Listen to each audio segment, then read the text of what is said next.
Assalamualaikum warahmatullahi wabarakatuh.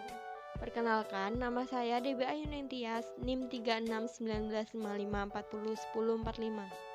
Perkenalkan, nama saya Ratu Bella Gita, NIM 361955401059. Praktikum kali ini dibuat koneksi database menggunakan ESP8266.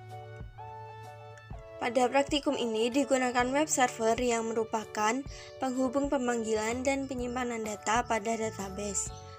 Data didapat dari nilai input tegangan potensiometer. Berikut ini adalah perangkaian ESP8266 dan potensiometer yang membutuhkan komponen ESP8266, kabel jumper female to female, potensiometer, dan kabel USB. Untuk softwarenya dibutuhkan Arduino IDE, Notepad, exam, dan browser.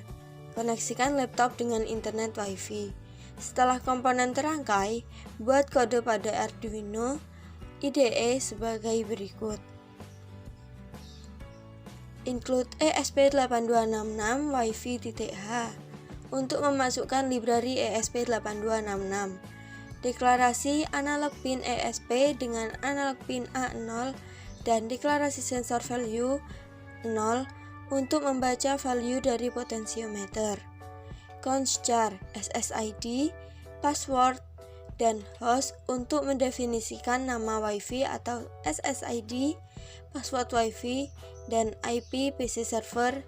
Lihat IP pada ipconfig. Program pada void setup akan mengkoneksikan ESP dengan Wi-Fi yang digunakan ketika ESP terkoneksi dengan Wi-Fi. Maka akan diperoleh IP address yang nantinya akan muncul pada serial monitor. Program pada void loop akan mendeteksi koneksi klien ke server gagal atau sukses. Ketika koneksi gagal akan muncul peringatan koneksi gagal pada serial monitor.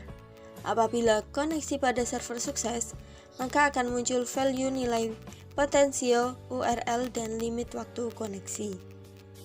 Untuk koneksi ke database, buka software exam dan start Apache serta MySQL. Pada browser, buka phpMyAdmin untuk membuat database baru. Dibuat database dengan nama Potensio, berisi tabel data dengan atribut ID dan tegangan, di mana ID sebagai primary key. Buat kode program seperti berikut di Notepad.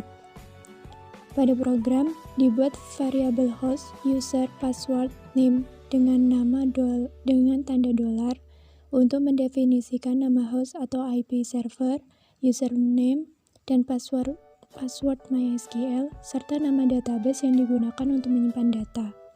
Yang kedua, dibuat juga variabel tegangan dengan tanda dolar untuk membaca parameter getPotensio.php atau file PHP. Yang ketiga, dibuat variabel untuk mengkoneksikan ke database MySQL, memeriksa berhasil tidaknya koneksi ke database MySQL. Yang terakhir, dibuat juga perintah SQL untuk menyimpan data tegangan ke tabel Potensio dan periksa apakah perintah berhasil dijalankan. Berikut adalah hasil dari program yang telah dibuat pada serial monitor. Untuk menyimpan data pada database, copy URL pada serial monitor ke browser ditambah dengan IP address server di depannya. Ketika muncul sukses, berarti insert data berhasil. Untuk melihat data yang tersimpan, buka phpMyAdmin pada database Potensio, tabel data, dan menu browser. Berikut adalah data yang telah tersimpan pada database. Sekian dari kami. Wassalamualaikum warahmatullahi wabarakatuh.